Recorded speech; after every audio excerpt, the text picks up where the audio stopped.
Magandang gabi sa inyo lahat mga boss. Isa na namang vlogger ngayon mga boss. Ang namatay, isa na namang content creator, yung nagbuwis ng buhay nang dahil sa challenge na yan mga boss. Grabe, no?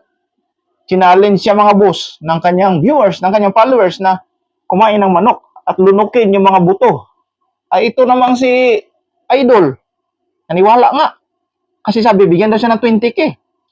Kinain nga yung buto ng manok. Nilunok. After how many days? Patay si boss, si Idol. Ang masakit niyan mga boss, yung nag-challenge sa kanya. After siyang mamatay, hindi na nagparamdam.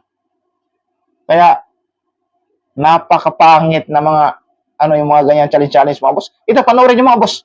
Yan, panoorin nyo. Oh,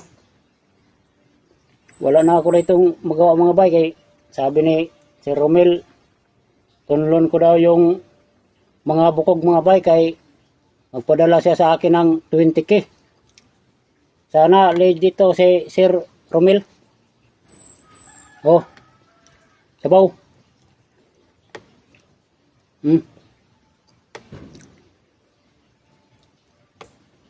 Mahirap to yung pinagawa mo sa akin, sir.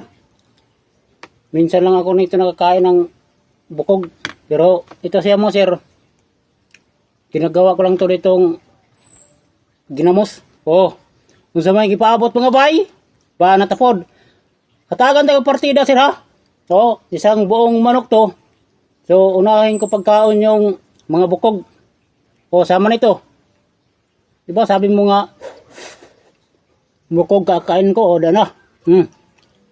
Walang daya to. Sa mga bata dyan, wag niyo itong gagayahin. Manood lang kayo, mag-enjoy, o. Sasa natog suka.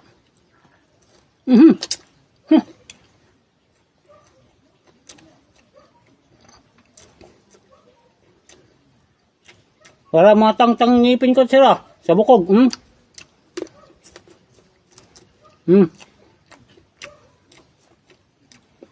Wala na akong magawa mga bay.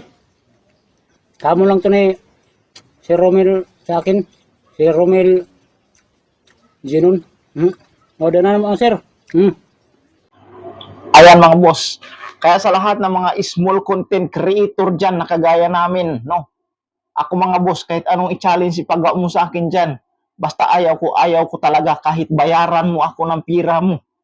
O, sa'yo na yung 20K mo, isaksak mo sa baga mo, no? Sa lahat ng content creator na mga maliliit pa, huwag nating ipagpalit sa pira yung buhay na binigay sa atin ng Panginoon. Makontento tayo kung ano lang meron tayo at hintayin natin yung tamang timing na para sa atin kung kailan tayo kikita. Yan lang mga idol, maraming salamat sa panonood. Thank you.